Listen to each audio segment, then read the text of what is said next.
Selamat malam pemirsa, penendang sesajen di Dusun Sumbersari, Kecamatan Pronojiwo, Lumajang, Jawa Timur di lokasi erupsi Gunung Semeru viral di media sosial karena dianggap sudah menciderai ragam budaya, adat istiadat, serta keyakinan umat beragama. Bahkan saat ini tersangka sudah ditetapkan seperti itu atas nama Havana Firdaus dan kabarnya dari kuasa hukum langsung lantang menolak karena menganggap penetapan tersangka HF ini merupakan hal yang prematur.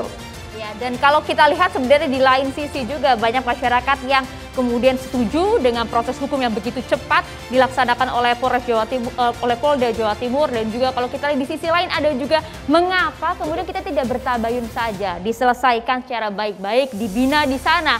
Pertanyaan besarnya adalah saat ini sudah diproses oleh hukum, oleh pihak kepolisian Polda Jawa Timur, akankah berlanjut ataukah seharusnya memang tidak diproses secara hukum dan diselesaikan secara baik-baik. Kita akan nanti jawab pertanyaan tersebut bersama dengan sejumlah narasumber kami. Kami akan memperkenalkan narasumber dari sisi kanan. Kami hadirkan langsung ini dari Lumajang, Jawa Timur, Bapak Bupati Lumajang, Bapak Thoriqul Haq. Assalamualaikum Bapak Bupati. Assalamualaikum, terima kasih waktunya Pak Bupati. Waalaikumsalam, selamat malam. Selamat malam Bapak. Kemudian kami juga menghadirkan Wakil Ketua Umum PBNU, Bapak Nusron Wahid, yang akrab disapa Gus Nusron. Assalamualaikum Gus Nusron. Gus. Waalaikumsalam warahmatullahi wabarakatuh. Ya, kita juga sapa juga ada Pak Anwar Abbas, Waketum MUI. Assalamualaikum, selamat pagi Pak Kiai. Ya, selamat malam, semangatnya harus pagi. Terima kasih. Selamat malam juga Pak Novel Babukmin, Wasekjen PA 212. Assalamualaikum. Waalaikumsalam warahmatullahi wabarakatuh.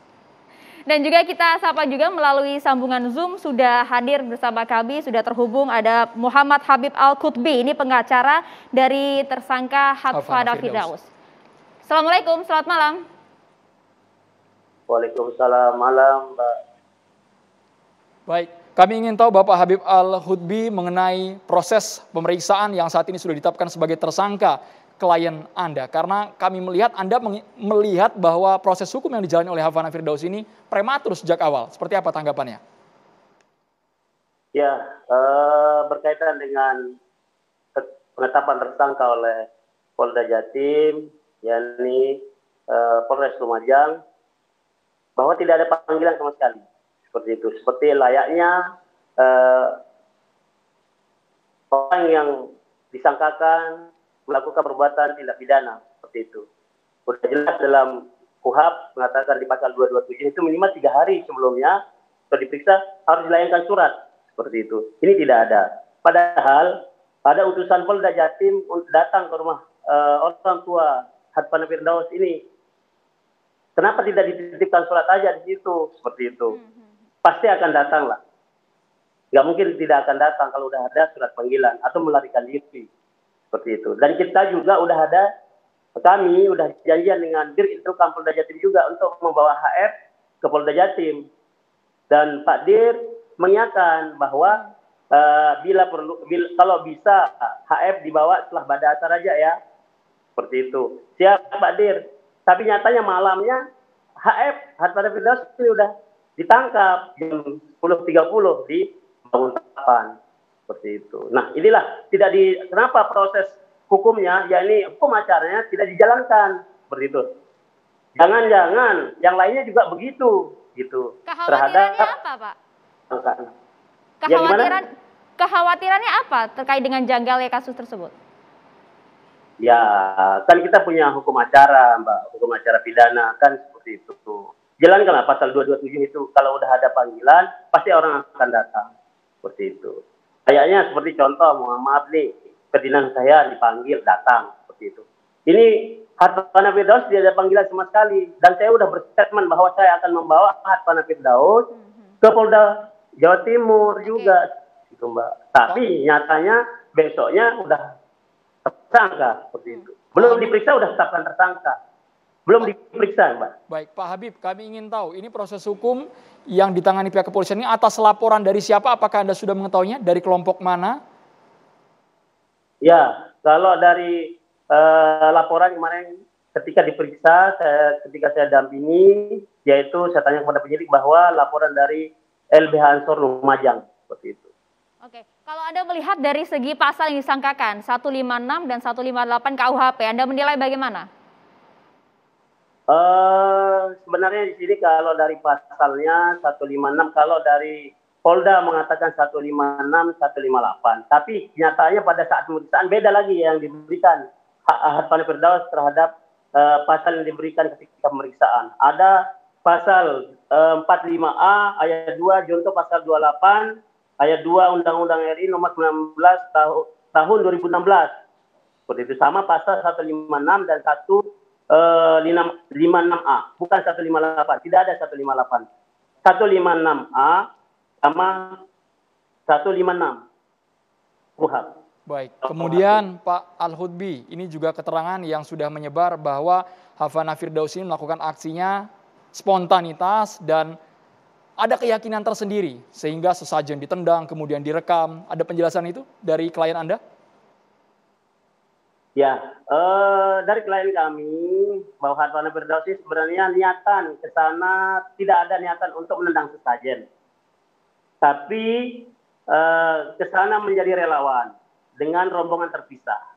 Seperti itu. Ba'da duhur, jalan-jalan sambil membersihkan tempat-tempat erupsi, kemudian melihat benda atau sesajen tersebut, kemudian melakukan tindakan seperti itu. Apakah klien Nah, Anda mengetahui juga? Apakah klien Anda juga mengetahui bahwa sesajen ini adalah milik agama tertentu kah, atau juga warga di sana ternyata juga tidak hanya bermukim Muslim saja? Ya, tidak. Dia hanya mengetahui Muslim saja. Sebagaimana di pemeriksaan juga dia mengetahui di situ karena banyak orang menggunakan jilbab dan itu di mayoritas orang Muslim seperti itu. Kalau agama lain dia tidak mengetahui, tapi di situ karena melihat orang-orang berjilbab banyak dan lain sebagainya, bukan orang non Muslim ya, cuman disitulah pemahamannya bahwa kalau ada hal seperti ini. Karena seperti ini Pak Al-Hudbi, dalam video tersebut juga ada kalimat yang terlontar dari Hafana Firdaus bahwa sesajen ini menyebabkan erupsi. Itu yang dilontarkan oleh klien Anda. Apakah kalimat tersebut sudah ditarik, sudah disesali, hanya spontanitas saja, atau bagaimana? Ya, spontanitas tidak ada diniatkan lah. Tidak ada diniatkan untuk mengatakan hal seperti itu. Cuman mengatakan seperti itu spontanitas lah. Tidak ada kaitannya dengan yang lain-lain lah.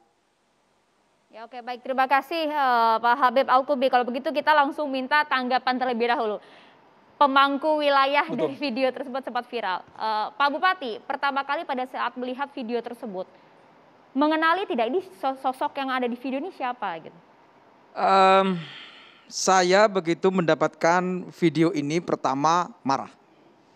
Dan terus menerima penyampaian secara akumulatif kemarahan banyak orang di Lumajang.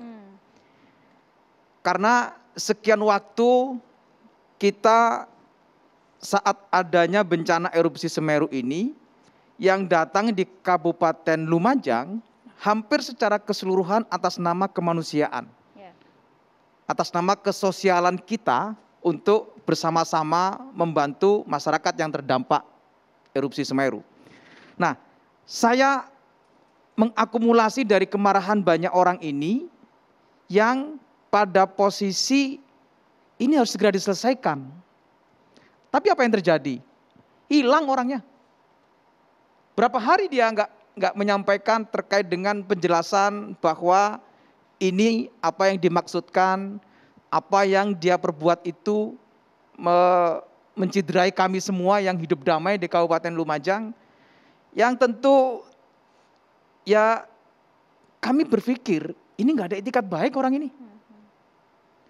Dari sekian video, dari sekian pemberitaan, dari sekian banyak media yang menulis, nggak mungkin dia tidak tahu.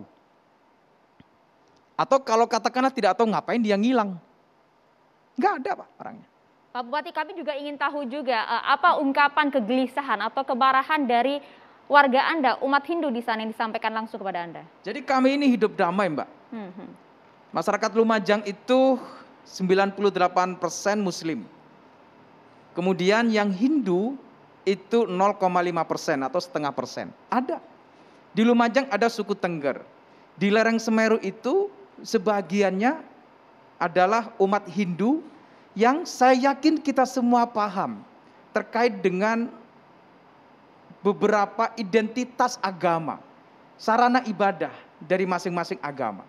Jadi kalau tadi misalnya ada tendangan terhadap sesajen yang salah satu identitasnya adalah identitas dari sarana ibadahnya umat Hindu, saudara kita yang beragama Hindu. Nah, tentu bagi saya loh, ini apa maunya?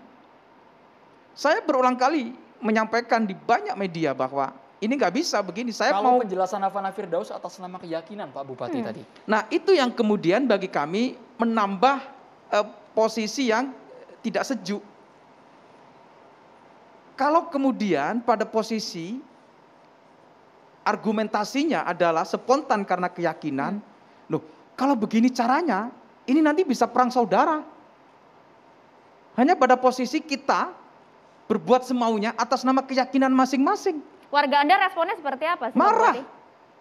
Marah, Mbak. Demonstrasi yang kemarin itu betul. Ada demonstrasi. Dan ini yang saya berkeinginan sejak awal. Yang begini-begini ini harus segera cepat diselesaikan. Jangan berlarut-larut. Misalnya, kalau ada penyampaian tidak mengetahui, kalau itu adalah identitas agama. Kalau ada statement bahwa ini adalah spontan, ini kan semakin tidak memperteduh suasana. Ini memperkeruh. Saya nggak soal, ini mau pidana terus, ya udah, nggak soal saya. Saya hanya ingin bahwa tidak boleh ada lagi hal-hal yang demikian yang mengganggu kami di Kabupaten Lumajang ini yang sekarang hidup damai. Saya terima kasih sekali lagi, terima kasih. Masyarakat, relawan yang datang ke Kabupaten Lumajang yang membantu kami atas nama rasa kemanusiaan semua hadir. Tapi jangan ganggu kami dengan agenda-agenda lain. Ada pernyataan dari Pak Bupati yang kami kutip bahwa Bapak ingin sekali mengintegrasi langsung Hafana Firdaus ini. Apakah sudah terjalin komunikasi antara Bupati dan juga tersangka Hafana Firdaus? Sesaat lagi hanya di Catatan Demokrasi.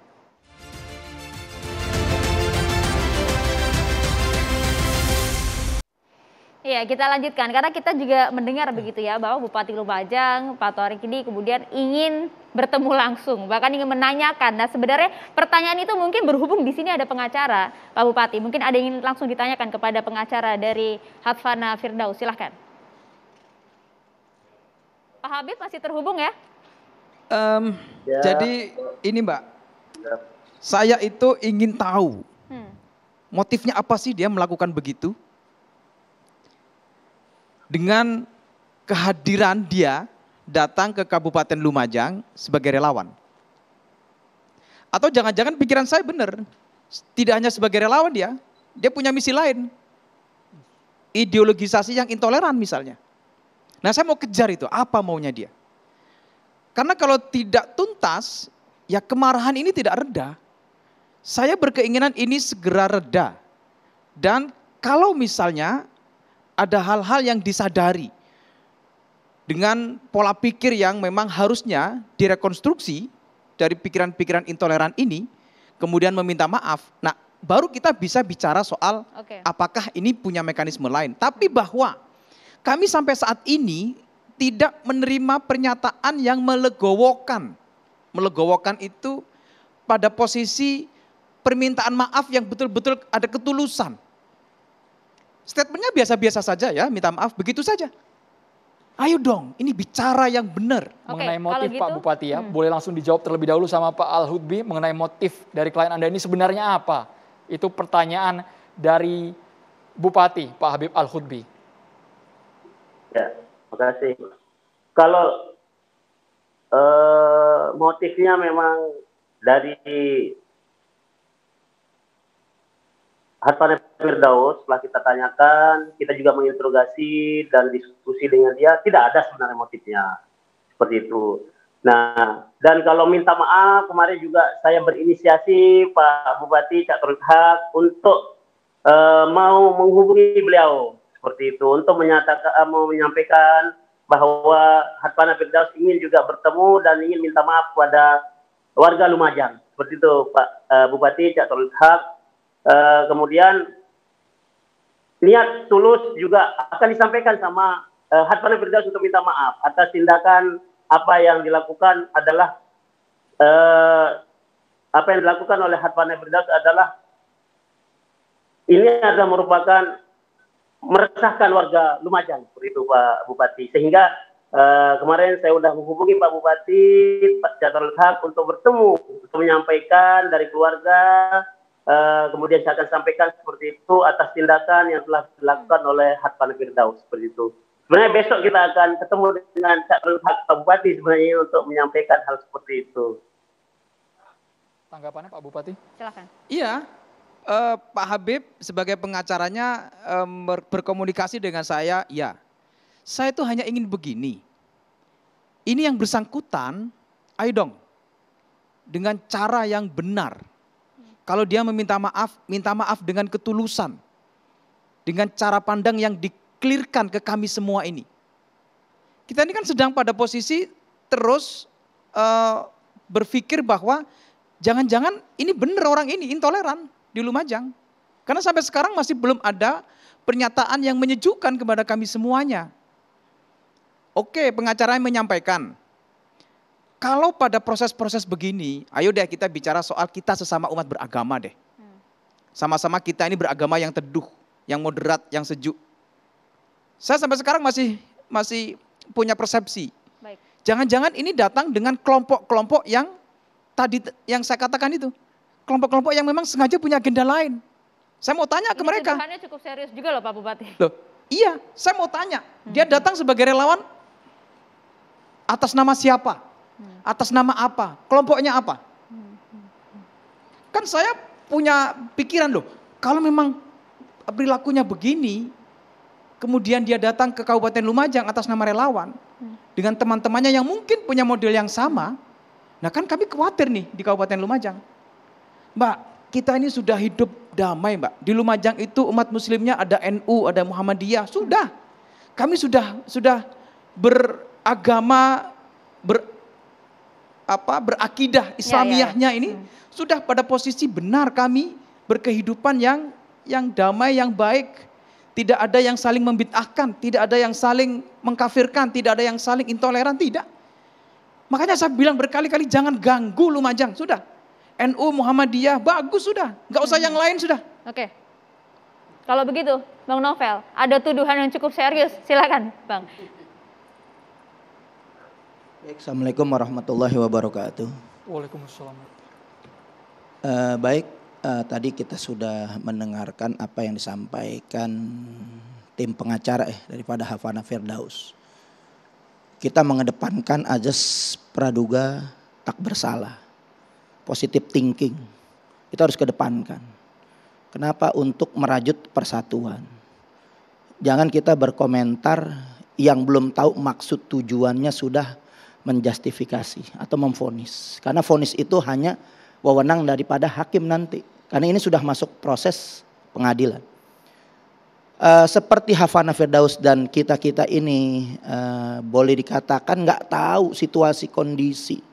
Itu harus diluluskan. Yang pertama, ini orang asli atau bukan dari sekitar situ. Artinya kalau bukan orang asli di situ, bukan sekitar tempat di situ dia tinggal, ada ketidaktahuan.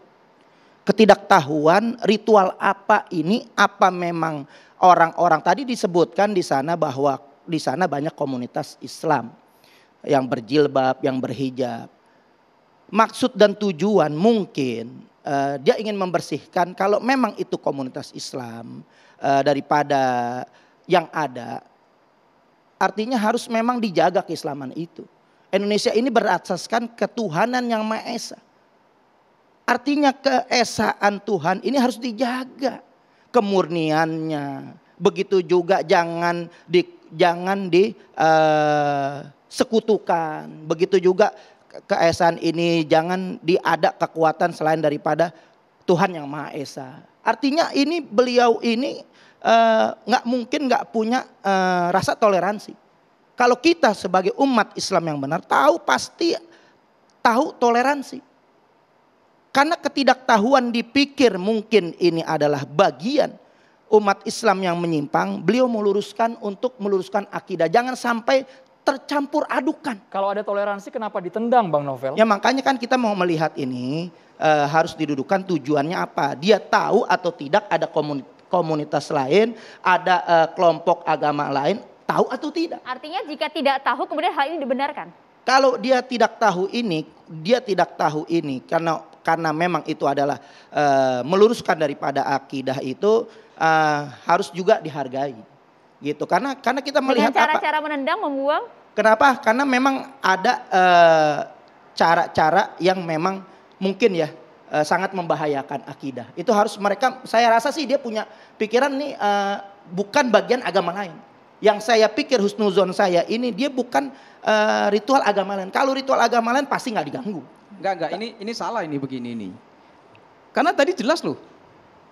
Ada simbol-simbol agama, ada sarana ibadah agama yang saya kira kita semua paham kok kalau itu simbol agama. Apakah itu tidak jauh dari lokasi video itu diambil? Jadi di tanah itu nggak ada simbol agama, cuman ada sesajen. Tadi kita lihat kecuali video. dia dobrak di pura, kecuali memang ada tempat khusus ibadah kita ini ritual begini, khusus. Kalau kemudian Karena argumentasinya bahwa dia tidak tahu soal simbol agama, sementara di video tadi jelas ada salah satu identitas agama, tempat sarana ibadah, ritualitas umat Hindu, yang itu juga kita paham lah.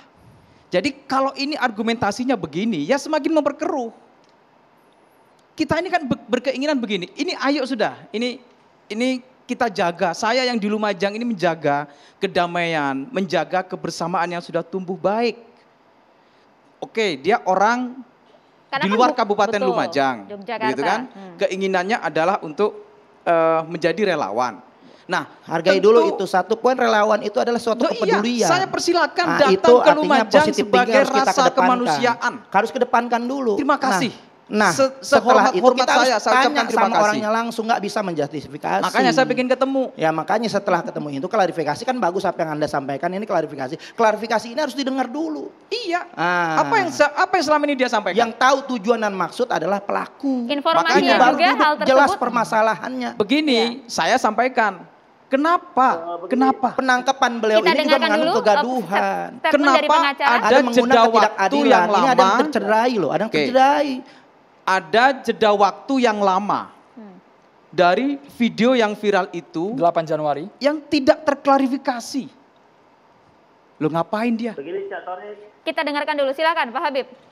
Mohon maaf Pak Bupati, Klarifikasi. kita Ya, dengarkan dulu dari Pak Habib. Begini Pak Bupati Cak Torikul Haq yang saya hormati, bahwa masalah interogasi itu, bahwa itu kebijakan dari Cak Torikul Haq selaku pemangku di Kabupaten Lombok Timur, ini khususnya di Lumajang, ya ini Kabupaten Lumajang seperti itu. Bahwa niatan udah ada Cak Torik, niatan Hatfana Firdaus untuk melakukan minta maaf di situ. Bahkan kita juga sudah merencanakan, ayo kita sama-sama komplain dan memberikan di situ Hatfana Firdaus akan menyatakan maaf atas tindakan yang telah membuat gaduh seperti itu. Cak Torik. Pak Habib. Ya, setelah kita komunikasi kemarin sudah silaturahmi dengan LBH Ansor, kemudian saya menyatakan seperti itu kepada beliau, ayo kita selesaikanlah permasalahan ini dengan baik. Kita Bhinneka Tunggal Ika seperti itu. Kalau bisa diselesaikan dengan cara-cara yang baik, yaitu kekeluargaan, alhamdulillah seperti itu kan. Bagaimana juga surat edaran Kapolri juga nomor 2 tahun 2021 tentang mendepankan kekeluargaan seperti itu. Dan tadi pernyataan Cak Torikul Haq itu saya akan membuktikan, dan kita juga sudah koordinasi dengan penyidik bahwa ayo kita sama-sama membuktikan bahwa Hatfana Firdaus ini ingin minta maaf atas tindakan yang telah meresahkan warga Lumajang. Pak Habib, ini jaraknya dianggap terlalu jauh. 8 Januari video sudah viral, kemudian 13 Januari diuber polisi sampai ke Bantul, Yogyakarta. Etikat baiknya dari 8, 9, 10 itu kan sudah terlanjur masif itu di jagat maya. Mana dari Hatfana Firdausnya? Oke, Hatfana Firdaus itu mengetahui setelah dikasih tahu sama temannya, yaitu, nah dia mengetahui seperti itu. Kok kami ini viral di sini begitu, sehingga saya juga mengetahui hal ini juga setelah orang tuanya datang kepada saya seperti itu untuk minta, ayolah diselesaikan dengan cara yang baik seperti itu. Sehingga saya berinisiasi mencari nomor Cak Torikul Haq Pak Bupati di sini Seperti itu, sehingga saya dapat kemudian saya salam sahabat dengan beliau seperti itu, untuk ingin ketemu, untuk menyampaikan permintaan maaf seperti itu. Dan ini sudah kita agendakan, apabila dimohon maafkan, kita akan siap untuk konversi bersama seperti itu dengan media, dengan Hadfana Firdaus, sehingga tidak membuat kegaduhan lagi. Bertabayun. Kita ini bidik. Pak Habib, kalau mungkin boleh diklarifikasi juga, sebenarnya lokasi dari pengambilan video tersebut berada di mana sih? Apakah kemudian betul berada di sekitar pura, atau justru ada informasi juga bahwa video itu diambil usai Hadfana melakukan sholat di sebuah masjid, jadi tidak jauh dari masjid?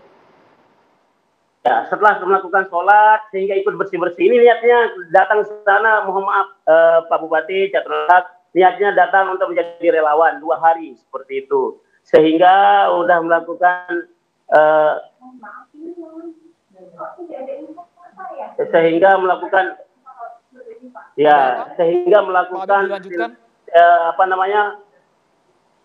langsung tindakan hal seperti itu, seperti Hadfana Firdaus. Tidak ada niatan lain lah. Lokasinya betul tidak jauh dari pura? Lokasinya jarak berapa? Sekitar ya 10-20 meter lah kira-kira seperti itu dari kejadian pertama. Dia juga tidak mengetahui bahwa itu apakah itu pura atau apa tempat orang teman-teman Hindu untuk ibadah, tidak tahu juga dia. Tapi Pak Habib, kami ingin meluruskan juga, apakah klien Anda dengan sengaja mendistribusikan, termasuk juga mengunggah, atau hanya mendistribusikan ke grup WA tapi tidak mengunggah di media sosial karena ketidaktahuan ini? Dia edukasi, bentuk edukasi di dalam grup pengajian dari Hadfana Firdaus sendiri mengatakan bentuk edukasi dari pengajian di grup WA, sehingga inilah cara untuk mungkin tindakan-tindakan seperti tidak dibenarkan oleh akidah secara agama seperti itu, dari apa yang diyakini itu adalah bentuk-bentuk kemusyrikan lah. Kira-kira seperti itu di dalam edukasi, di dalam grup WA pengajian ibu-ibu yang diunggah oleh Hadfana Firdaus sesuai dengan apa yang dipertanyakan oleh Bidik. Baik. Oke, baik. Terima kasih Pak Habib, tadi sudah mengklarifikasi beberapa hal. Kita tentu ingin dengar juga bagaimana respon dari Pak Anwar Abbas dan juga Gus di sini, tapi usai jeda pemirsa. Saat lagi tetaplah bersama kami di Catatan Demokrasi.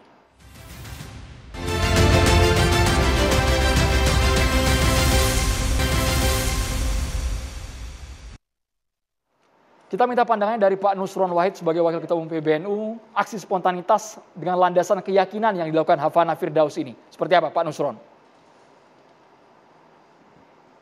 Terima kasih. Assalamualaikum warahmatullahi wabarakatuh.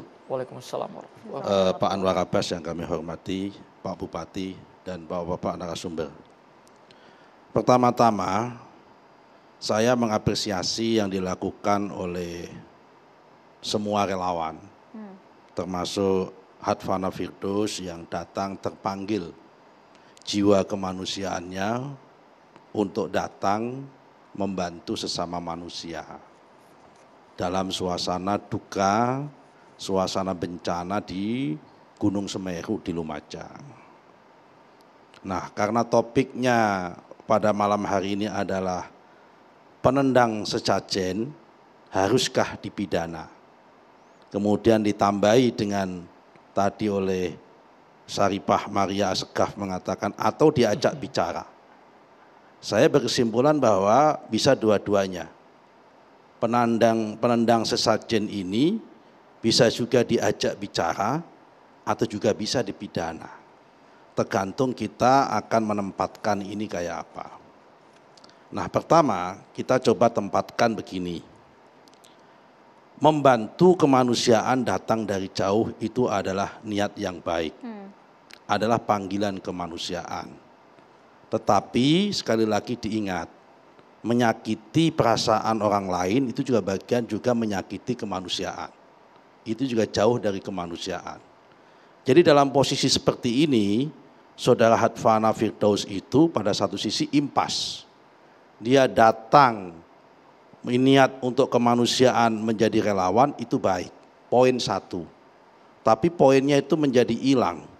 Kenapa? Karena dia melakukan tindakan-tindakan yang harusnya tidak diperlukan, yang pada satu sisi itu kemudian menyakiti dan mengungkit rasa kemanusiaan yang lain. Saya kira ini harus imbang kita, harus adil dan harus imbang menempatkan. Nah, kalau dalam konteks apakah dia harus dipidana atau tidak, kita serahkan saja kepada pihak yang berwenang. Kami tentunya nggak mau berwenang untuk mengadili, biarkan itu aparat hukum, aparat penegak hukum yang melakukan proses itu. Hukumnya apa, pasalnya apa, biarkan itu berdebat di dalam proses pengadilan maupun dalam proses pemeriksaan. Tapi apakah kemudian tambahannya, Syarifah tadi mengatakan apakah perlu diajak bicara? Perlu. Karena yang model-model semacam ini banyak. Tidak hanya Hadvana Firdaus, yang pola-polanya mirip seperti ini. Untuk dan atas nama meyakini sebuah keyakinan yang dia yakini, itu baik. Tapi meyakini sebuah keyakinan itu di dalam konteks negara Indonesia yang Pancasila dan demokratis ini, serta majemuk ini, tidak harus menafikan keyakinan orang lain. Nah, dalam konteks menempatkan keyakinan orang lainlah ini, kita perlu dalam bahasa Jawanya itu bertepo seliro, memandang keyakinan orang lain. Nah, tadi kalau kita runut, memang secara sosiologis itu ada 4 catatan yang potensi bibit-bibit perlu kita ada bicara. Yang pertama adalah model-model semacam ini biasanya itu adalah claim of truth yang berlebihan. Mengklaim bahwa pendapat dia yang paling benar, yang di luar itu salah. Dan ini bisa dialami oleh hampir semua kelompok. Di kalangan orang NU juga bisa, orang NU yang paling benar, di luar NU salah. Tapi kan kalau ini kan atas dasar ketidaktahuan. Makanya sementara orang Muhammadiyah juga bisa mengalami yang sama. Di luar Muhammadiyah sama. Orang Salafi juga mengatakan bisa sama. Sama-sama bisa sama untuk itu. Karena itu harus diimbangi. Keyakinan saya benar. Tetapi bisa jadi ada orang lain yang meyakini bahwa keyakinan dia juga benar. Karena itu harus bagaimana? Harus saling menghormati dan saling melihat, bertabayun, bertasawur dulu tentang perilaku-perilaku yang ada. Ngapain misal kalau saya jadi ini, dia tamu datang ke situ, relawan tamu, ada sesajen, ngapain kemudian itu dibuang-buang begitu? Mohon maaf Pak Nusron, tadi ada pernyataan untuk edukasi di grup pengajiannya yang diutarakan oleh kuasa hukum. Gini ya, mengedukasi itu banyak topik Mas. Belajarlah dengan Muhammadiyah. Muhammadiyah itu juga anti begini-beginian. Tapi untuk mengedukasi ini dengan cara apa? Membuat sekolahan. Membalikkan keyakinan seperti ini tidak dengan cara seperti ini. Muhammadiyah membuat sekolahan, mendidik orang, lama-lama jadi paham bahwa yang perilaku-perilaku seperti ini tidak baik. Perilaku seperti ini itu katakanlah dalam konteks Islam syirik, misal kalau itu yang melakukan orang Islam, misal begitu. Tergantung niatnya. Tadi saudara mukmin mengatakan siapa yang tahu niat orang. Siapa tahu dia niatnya sedekah kepada hewan atau sedekah sama alam, bisa jadi. Hewan pun berhak untuk kita sedekahin, dia juga makhluk Allah, misal begitu. Jadi semua ini tergantung sudut pandang dan niatnya masing-masing. Yang kedua, ya kan saya ingin mengatakan memang perlu kita ajak bicara teman-teman ini mulai sadar bahwa derajat kedua itu orang itu biasa setelah claim of truth itu mulai mentertentangkan antara tradisi dengan sunnah.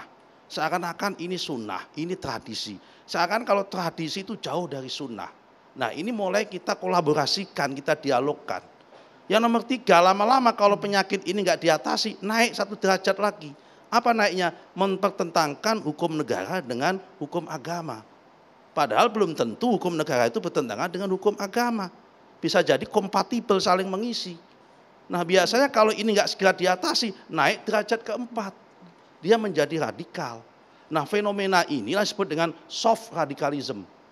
Nah tadi apa yang disampaikan oleh Pak Bupati, bagian dari kekhawatiran adanya praktek-praktek soft radikalism. Nah sebetulnya bagaimana yang bijak kita ini? Yang bijak ini memang saya setuju dari awal itu kalau ada case seperti ini adalah tabayun dulu. Baru kalau nggak ketemu dibawa ke proses hukum atau ke pidananya. Tapi karena ini sudah terlanjur masuk ke dalam ranah hukum ya sudah. kita serahkan sama aparat penegak hukum, biarkan aparat penegak hukum itu kemudian bergerak dan berjalan sebagaimana kita serahkan setransparan mungkin, seadil-adilnya. Jangan sampai ya kalau tidak ada case-nya juga jangan dipaksakan, tapi kalau memang ada case-nya juga jangan ditutup-tutupin. Nah sebaliknya dalam konteks kita sebagai umat beragama, ada Pak Anwar Abbas di MUI, ada kami di NU, ada teman-teman Muhammadiyah, yuk kita melakukan dialog dan bicara bersama supaya kejadian-kejadian ini menjadi pembelajaran kita, ke depan kita makin dewasa. Sampai kapan sih umat Indonesia ini, umat Islam di Indonesia ini kok selalu mempertentangkan hal-hal secara seperti ini? Saya kira ini lebih banyak pada cara, metode dakwah dan metode menyampaikan saja yang menurut saya kurang pas sehingga nggak bisa diterima dengan lebih baik kepada masyarakat. Nah ini kan juga sebenarnya Hafana ini kan juga menganggap bahwa ini sebagai dakwahnya karena menganggap ini tuh sebenarnya tindakan musyrik bagi sebagian orang. Begini ya, saya tahu bahwa yang dia maksud itu adalah maksudnya baik. Tapi sekali lagi amar ma'ruf itu harus dilakukan dengan bil ma'ruf. Ya kan? Jangan sampai amar ma'ruf itu dilakukan dengan cara serampangan, nanti jadinya membuat orang lain marah. Sudah gini aja tanda-tandanya.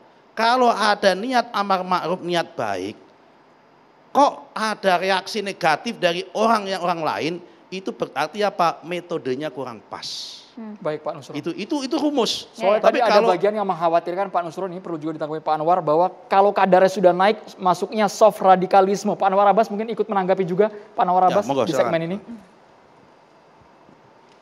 Ya, makasih. Saya terus terang terpesona oleh Gus Nusron ini.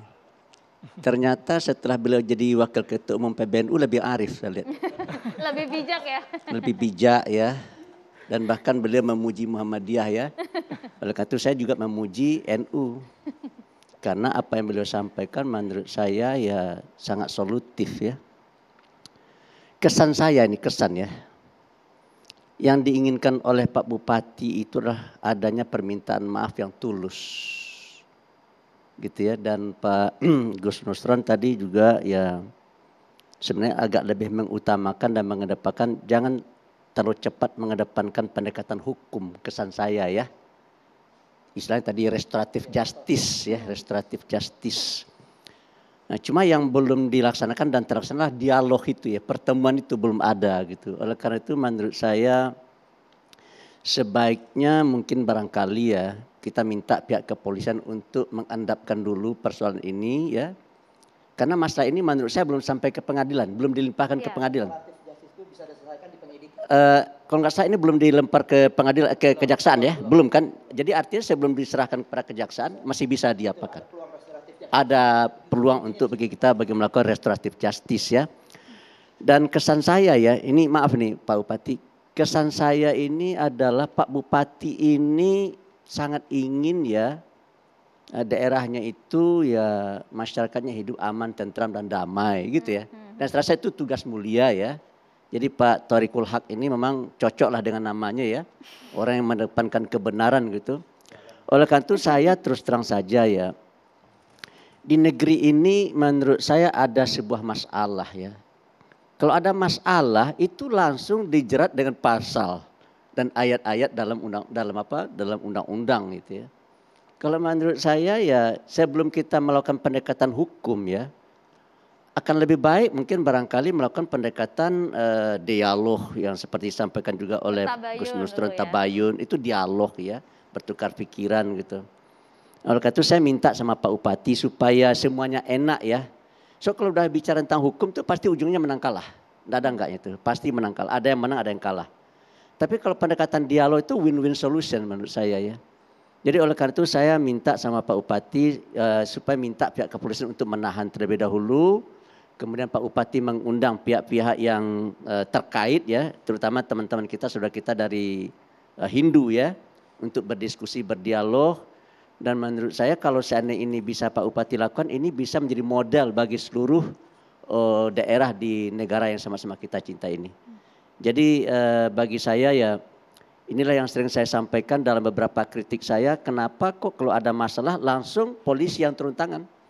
Padahal semestinya bupati bisa mengatasinya menurut saya ya. Karena kan kalau dalam kasus ini kan deliknya aduan, jadi memang ada beberapa aduan Iya yang makanya bagi kemudian saya ya diproses sebenarnya oleh pihak ada kepolisian. cara-cara lain ya. Dan delik aduan itu bisa saja dan apa namanya itu bisa kita tempuh, tapi kan juga bisa kita hentikan ya. Kalau belum dilimpahkan oleh pihak kepolisian ke kejaksaan, saya bisa ditarik Pak itu. Anwar, tapi kan sekarang ini yang jadi isu sensitif adalah pembenaran atas dasar keyakinan. Saya rasa orang yang menyatakan sebagai seorang muslim ya, silakan. tindakan itu menurut dia musyrik, dia punya hak untuk menafsirkan nama seperti itu ya. Cuma kan cara ya, cara dia melakukan apa tindakan yang menyinggung perasaan orang lain ya. Itu yang dikatakan oleh Gus Nur tadi bahwa apa namanya ketika kita punya keyakinan dan ketika keyakinan itu kita implementasikan ke tengah kehidupan ya kita harus sadar bahwa di samping kita juga ada orang lain yang sama keyakinan dan yang mungkin juga berbeda keyakinannya kan gitu ya. Makanya tadi yang saya tanya-tanya itu adalah ya ini sesajen ini siapa yang membuat gitu. Tapi kan kata bupati yang membuat adalah orang teman-teman kita dari Hindu ya. Nah oleh karena itu bagi saya kalau seandainya ini diadukan delik aduan tadi itu yang mengadukan jangan orang Islam begitu, orang Hindu gitu semestinya menurut saya ya. Dan ternyata tadi ada dua yang saya dengar ya yang mengadukan. GP Ansor dan apa namanya teman-teman dari Hindu ya. Oleh karena itu bagi saya ya yang sangat berkompeten untuk mengajukan itu adalah orang Hindu menurut saya. Orang Hindu yang ya meskipun teman-teman dari GP Ansor ya juga boleh, tapi yang lebih utama dan diperhatikan adalah orang Hindu karena orang Hindu merasa ajaran agamanya direndahkan karena kan gitu yang merasa resah juga seluruh umat beragama di sana, tidak melihat hanya Hindu saja Pak Bupati tapi juga makanya ada umat saya muslimnya. punya keyakinan, maaf ini ya. Kalau saya overestimate, menurut saya Pak Bupati akan bisa mengatasi masalah ini. Maaf saja nih, ya. Saya yakin dan percaya tanpa dibawa masalahnya ke ranah hukum, saya yakin dan percaya Pak Bupati akan bisa mengatasinya. Takutnya nanti nggak ada efek jera begitu. Tadi dijawabnya nanti usai jeda sesaat lagi. Tetaplah bersama kami di Catatan Demokrasi.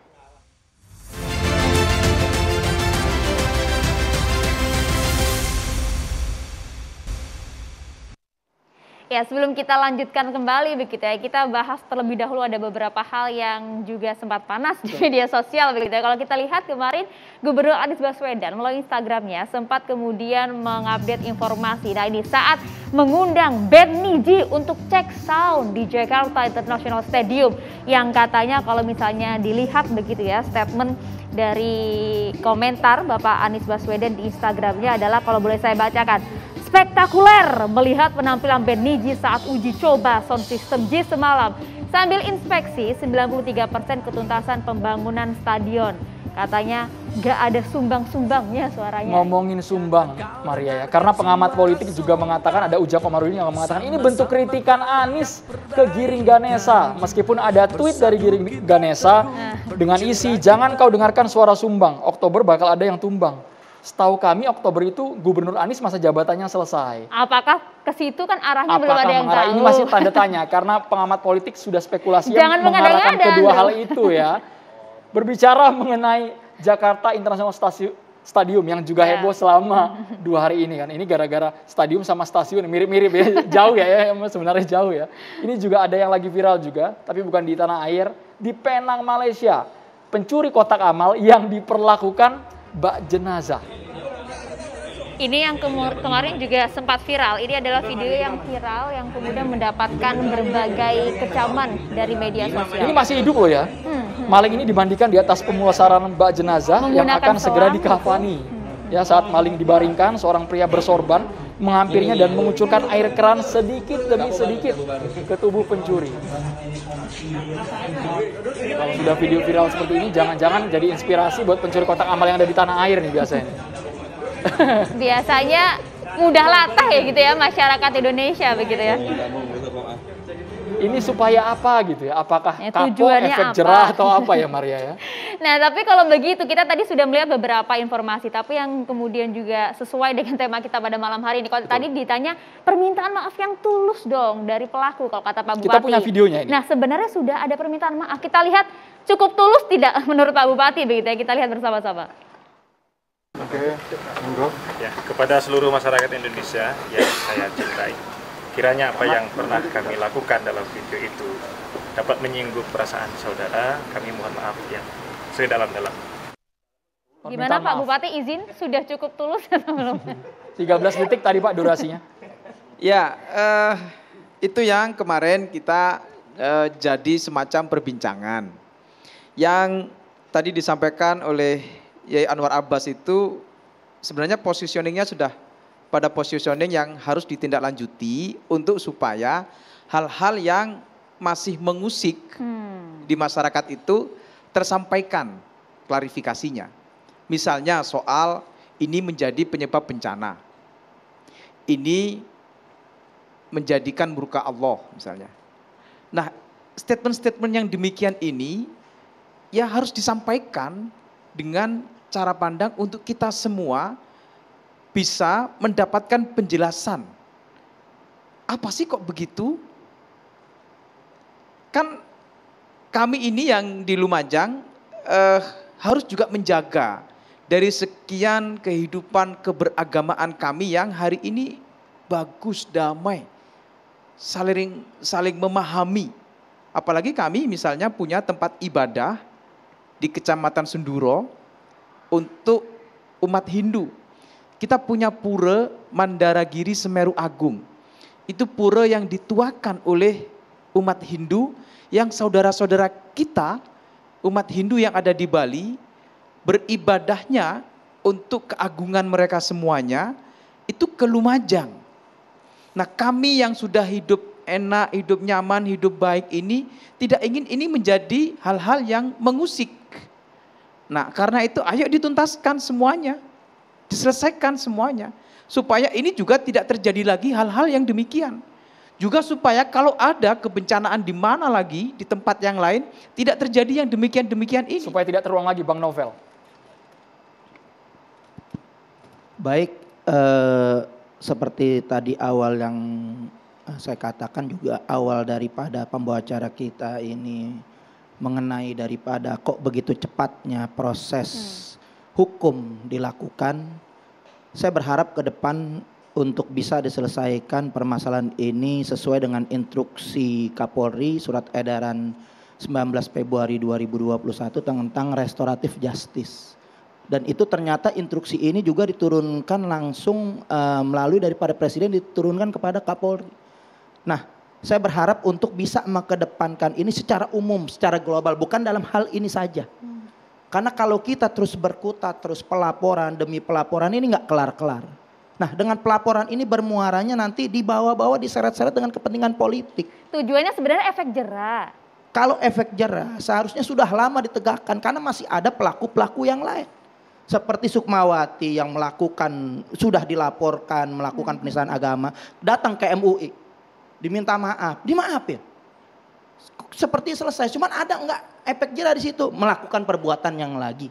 Begitu juga ada pelaku-pelaku lain kalau mau ditindak tegas. Ade Armando itu sudah menjadi tersangka. Di SP3 kan saya dan teman-teman gugat menjadi tersangka, sampai saat ini enggak dijerat. Masih banyak pelaporan-pelaporan terduga penistaan agama yang kapan tahu mulai terjadi kegaduhan-kegaduhan dengan isu-isu penodaan agama ini nggak dijerat. Kenapa? Kalau sudah ada efek jera yang betul-betul mengena, insya Allah nggak bakalan ke depan. Karena kita melihat cerminan daripada presiden-presiden yang dulu ketika zaman Soekarno nggak sampai kita diadu domba sampai sedemikian rupa saling berhadap-hadapan. Di zaman Soeharto ada Arswendo, nggak ada Arswendo yang lain. Di zaman SBY cuma ada Lia Edan, nggak ada Lia Edan yang lain. Karena kenapa? Ada efek jera, dihukum 5 tahun penjara sesuai pasal 156A. Tapi ketika sudah zaman Ahok sampai saat ini Ahok itu terus sampai ada. Kenapa nggak ada efek jera? Dari Ahok divonis 2 tahun yang saya nggak pernah lihat. Saya nggak tahu meyakini ada atau tidak di dalam sel tahanan itu selama 24 jam. Ini nggak menimbulkan efek jera sehingga Indonesia ini menjadikan surga buat penista agama. Sehingga terus Pak Nusron harus menanggapinya ini Pak. Ini cukup keras juga nih surga untuk para penista agama ini. Mohon maaf kalau memang selesaikan semua termasuk Habib Bahar. Ayo masih ada kesempatan restoratif justice. Begitu juga ada kasus-kasus yang lain, itu bisa diselesaikan. Ayo kita rekonsiliasi nasional selesaikan. Jangan saja permasalahan yang di Lumajang, tapi permasalahan nasional semuanya. Ayo rekonsiliasi nasional. Kita sudah lama membuka peluang. Bahkan kita datang sampai boleh dikatakan ngemis-ngemis. Ayo kita duduk bersama rekonsiliasi nasional, selesaikan permasalahan ini 0-0, sehingga kita nggak dihadapin lagi dengan satu yang lain diadu domba. Nggak kelar-kelar permasalahan boleh tanggapannya ini. Pak, agar kita tidak dalam jurang adu domba ini Pak, kita harus hindari itu. Ini gak ada konteksnya disampaikan. Jangan sampai ada jurang di antara kita pokoknya Gus.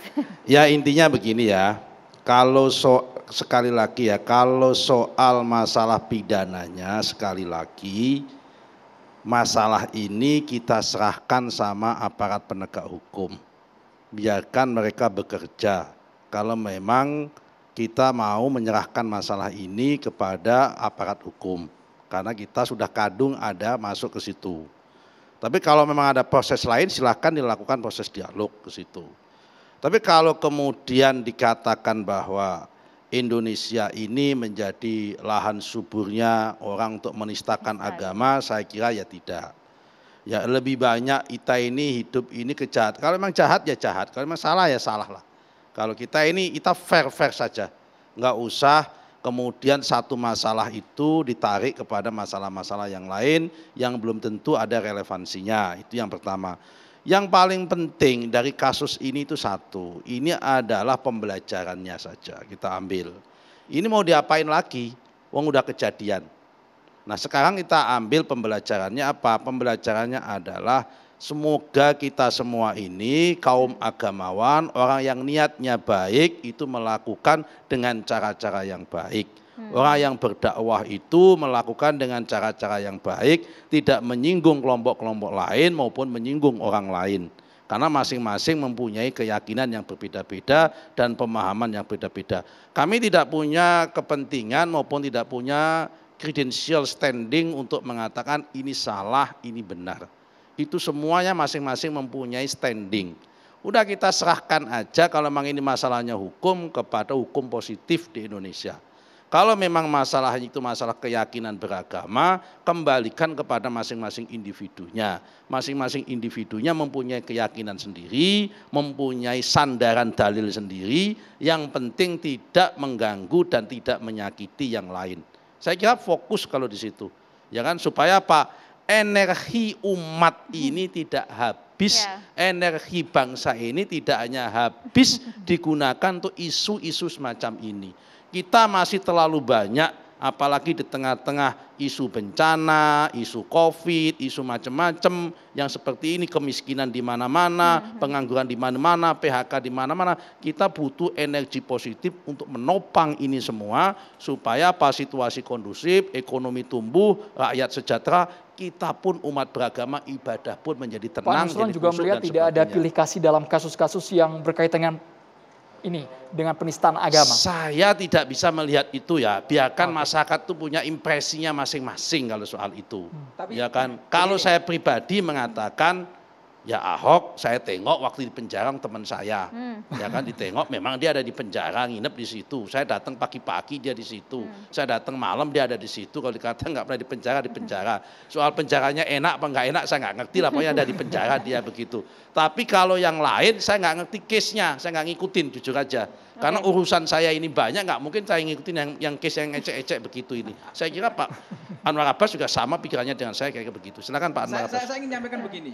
Ada banyak daerah yang sudah pada posisi saling punya kedamaian. Seperti kami di Lumajang. Damai kami ini damai. Antar umat beragama damai. Antar kita semua damai. Dan ada banyak daerah yang lain juga damai. Kabupaten, kota, provinsi yang lain juga damai. Nah, cuman ini yang begini-begini ini sebenarnya pikiran saya, dah yang urusan Jakarta urusan dah. Nggak mikir yang itu konflik ini antar itu orang personal antar personal, udah urus sendiri. Tapi jangan ganggu kami yang begini-begini yang sudah damai di bawah ini. Apalagi misalnya yang begini, yang berbuat begini bukan orang Lumajang. Lah kami kan terusik Pak. Udahlah yang urusan politik di atas, yang urusan politik di Jakarta, sana mau komplain soal Ahok, sini mau itu, ini itu, sudah itu urusan. Yang penting wilayah urusan saya mereka aman semua. begitu ya. Tapi saya sebagai penanggung jawab ketertiban di Lumajang, kedamaian kami masyarakat Lumajang jangan diganggu. Sampai Itu turun gunung loh Pak, dari Lumajang ke ibu kota ya. Pak Anwar Abbas, Pak Anwar, tanggapannya. silakan. Sepakat juga tidak dengan pernyataan Gus Nusron tadi? Ya, saya baru kali pertama ini ketemu sama Pak Bupati. Thoriqul Haq ini ya. Tapi kesan saya ya, ini kesan Pak ya. Kesan saya beliau orang baik itu yang pertama. Yang kedua beliau ingin menjadi bapak bagi rakyatnya. Gitu. Nah oleh karena itu bagi saya ya kalau bisa Pak Bupati melakukan hal-hal ya yang menurut saya jangan terlalu mengedepankan pendekatan hukum. Tapi melakukan pendekatan dialog ya. Undanglah elemen-elemen masyarakat, tokoh-tokoh masyarakat termasuk dari kawan-kawan kita dari Hindu, ya dari berbagai-bagai agama ya untuk merundingkan dan membicarakan masalah yang terjadi di Lumajang ini. Artinya ya. minta Dan proses kemudian hukumnya ini mencarikan dihentikan. solusi secara bersama-sama. Dan kalau sana ini bisa Pak Bupati lakukan ya menurut saya ya saya akan bicara di mana-mana supaya tirulah Lumajang. Bupatinya namanya Thoriqul Haq. Terima kasih semoga. Oke, luar biasa. Silahkan, ada yang ingin ditambahkan? Jadi kita ini sudah hatam tentang toleransi. Toleransi itu tertinggi dengan Bhinneka Tunggal Ikaan, kemajemukan, itu sudah terjadi. Justru sepanjang dunia diciptakan, sepanjang manusia diciptakan, toleransi yang begitu tinggi ada di Indonesia, di 212. Bayangkan segitu banyaknya lintas suku, lintas agama, lintas budaya, segala lintas semacam apapun bisa kita persatukan. Nah ini yang real di depan mata kita jaga. Dengan kebersamaan dan persatuan ini. Justru dengan kebersamaannya kita, dengan puncak luar biasa, manusia tumpah ruah di situ, justru menjadi ada seorang yang mengganggu kepentingan politik di sini. Mereka menganggap ini suatu ancaman. Padahal kita sudah memberikan contoh, bukan Lumajang saja, tapi sudah kita memberikan contoh kepada dunia bahwa kita bersatunya, kita bersih, damai, luar biasa, itu bisa terjalan hanya di Indonesia. Segitu banyaknya paham aliran, lintas mazhab, lintas aliran, lintas pambi, semuanya bisa dicatukan. Nah ini suatu aset yang besar harus dijaga kebersamaannya, artinya kita taat. Dan yang menistakan agama juga sudah diproses hukum, Bang Novel. Kita taat kepada ayat-ayat konstitusi selama ayat-ayat konstitusi tidak bertentangan dengan ayat-ayat suci. Jadi sebenarnya ini tuh tujuannya sama begitu. Sama semuanya, betul. Ika di Indonesia ini tidak boleh diganggu-gugat. Menjaga Kita kedamaian kembali ya Maria. usai jeda sesaat lagi pemirsa. Saat ini kami sudah kehadiran Ustadz Erik Yusuf. Assalamualaikum Ustadz, kami persilakan Ustadz. Baik. Bismillah, salatu wassalamu ala rasulillah wa ala alihi wa ba'du. Salam yang terbaik, salam para malaikat kepada para calon penghuni surga semua. Assalamualaikum warahmatullahi wabarakatuh. Sebetulnya ini acara catatan demokrasi yang paling adem yang saya ikuti ya. Alhamdulillah gitu ya. Semua sebetulnya sudah terselesaikan. Nah, tetapi saya ingin sedikit saja berkomentar bahwa ketika Rasulullah SAW ditanya, sebetulnya agama apa sih yang paling dicintai oleh Allah? Kemudian Rasulullah menyebutkan, di agama yang al-hanifiyah as-samhah. Jadi yang hanif, yang lurus, dan yang toleran. Nah disinilah kalau kita lihat, berulang kali para kiai kita, para ustadz kita menegaskan bahwa waja'alnakum syu'uban wa qabail li ta'arufu. Jadi ada yang berbangsa-bangsa dan bersuku-suku. Perbedaan ini sebetulnya untuk apa? Untuk ta'aruf, untuk saling mengenal, saling belajar dari perbedaan, dan saling bertukar manfaat. Nah inilah yang kita sering kali lupa, malah jadi saling membuli, saling mencaci, saling merendahkan. Nah inilah kalau kita pahami sifat-sifat yang harus kita jauhi. Saya melihat begini, saya melihat kenapa ya di negara ini sekarang, seakan-akan kalau ada permasalahan kecil saja, kok reaksinya itu seakan-akan jadi heboh sekali. Saya melihat mengilustrasikan ini seperti kalau kita lagi sakit bengkak atau bisul, ya, ketika kecolek sedikit pun itu menjadi sakit sekali. Nah inilah yang kita harus pahami, bahwa ketika kita sedang mengalami ada satu peristiwa yang membuat kita semua ini sakit, kita harus menjaga itu semuanya. Kita harus berempati. Jangan sampai kita nyolek orang yang lagi bisulan. Kita nyolek orang yang lagi bengkak. Akhirnya apa? Akhirnya menjadi heboh. Nah disinilah kita harus melihat bahwa harus kita akui bahwa kita ini ada masalah yang besar yang tadi Gus Nusron juga sebutkan, ada di tengah musibah, ada pandemi, ada masalah PHK, terdampak ekonomi dan lain-lain ya. Nah kita harus lihat kita ini mempunyai satu akobah. Wa ma adraka mal akobah. Tahukah kalian jalan yang mendaki lagi sukar? Nah kita ini sedang mendapatkan akobah. Nah bagaimana sebetulnya kita menyelesaikan ini semuanya? Pertama fakkur akobah, membebaskan budak dari perbudakan. Baik itu perbudakan permasalahan cara berpikir, perbudakan bagaimana kita dituntut untuk dengan sosmed selalu merespon. Yang akhirnya falyakul khairan aw liyasmutnya nggak ada. Jadi asal kita ngomong aja, padahal bicara itu menyakiti hati orang lain. Bicara itu melukai sebagian orang lain. Nah apalagi perbudakan seperti kalau kita lihat ada politisi-politisi yang sangat diperbudak oleh syahwat kekuasaan, yang kemudian memainkan isu-isu yang berbahaya, politik identitas dan lain-lain, yang akhirnya dampaknya itu sangat panjang, membuat yang tadi bisul tadi yang kalau kemudian tercolek sedikit pun akhirnya menjadi heboh. Nah disinilah kita harus melihat, kalau kita lihat kembali ke ayatnya, kita harus ta'amun fi yaumin zi masghobah, yatiman za maqrabah, au miskinan za matrobah. Kan di sini sebetulnya diharapkan kita itu betul-betul bagaimana bisa berempati, saling berbagi.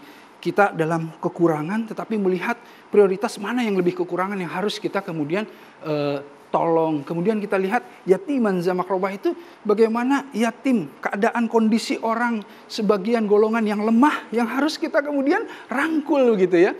Au miskinan za matrobah, bagaimana prioritas orang-orang yang memang kita harus betul-betul berikan pertolongan. Nah ini kalau kita lihat harus apa? Konsepnya tawasau, ya kan, tawasau bisober. Di sini kalau kita lihat tawasau itu kan konsep kebersamaan. Konsep kita saling, konsep saling itu harus bersama-sama, harus gotong royong menyelesaikan ini semuanya. Dengan apa? Tawasau bisober. Kita harus menyelesaikan masalah tanpa membuat masalah yang lain. Yang saya khawatirkan dengan adanya pelaporan demi pelaporan. Yang satu membalas laporan yang satu, yang membalas. Mengungkit-ungkit lagi yang masa lalu. Mengungkit masalah ini, masalah itu, yang akhirnya apa? Akhirnya itu dendam akan muncul. Yang akhirnya kemudian sebagian tidak bisa menerima kejadian yang masa lalu. Nah kita nggak bisa move on dengan cara seperti ini. Karena kita harus menyelesaikan permasalahan dengan menahan dampak buruk yang akan muncul. Nah itulah yang tadi para kiai tadi Buya menyampaikan, Buya juga, Pak Bupati, bagaimana kalau misalnya supaya tidak ada dampak yang buruk yang muncul, kita dialog dulu. Bagaimana kita sama-sama dulu bermusyawarah dulu gitu ya. Nah ini kan satu hal yang baik. Dengan ini semuanya di ayat tadi disambung dengan apa? Tawasau bil marhamah. Artinya apa? Kita bisa saling berkasih sayang. Nah konsep kasih sayang inilah yang kita perlukan. Bagaimana berkasih sayang secara sosial, berkasih sayang secara ekonomi, konsep marhamah dalam politik, konsep marhamah dalam kontestasi, kepemimpinan. Kalau konsep marhamah ini dikedepankan, insya Allah ulaika ashabul maimanah. Kita akan masuk Indonesia ini, bangsa kita ini di golongan kanan, golongan-golongan yang tadi saling berkasih sayang. Dan inilah yang kita harapkan. Kita harapkan dari para pemimpin. Saya tadi khawatir, aduh bagaimana nih Gus Nusron, bagaimana nih Buya. Ternyata kalau kita lihat betapa indahnya ya solusi-solusi yang ditawarkan, betapa musyawarah dikedepankan. Dan inilah sebetulnya saya ingin mengajak dengan konsep marhamah tadi, bangsa Indonesia harus mengenal kembali jati dirinya sebagai bangsa Indonesia. Yang apa? Yang terkenal dengan apa? Dengan toleransinya tadi, dengan sopan santunnya tadi, dengan keramahannya tadi, dengan tenggang rasanya tadi. Mana gotong royongnya? Nah kita harus mengembalikan ini semuanya.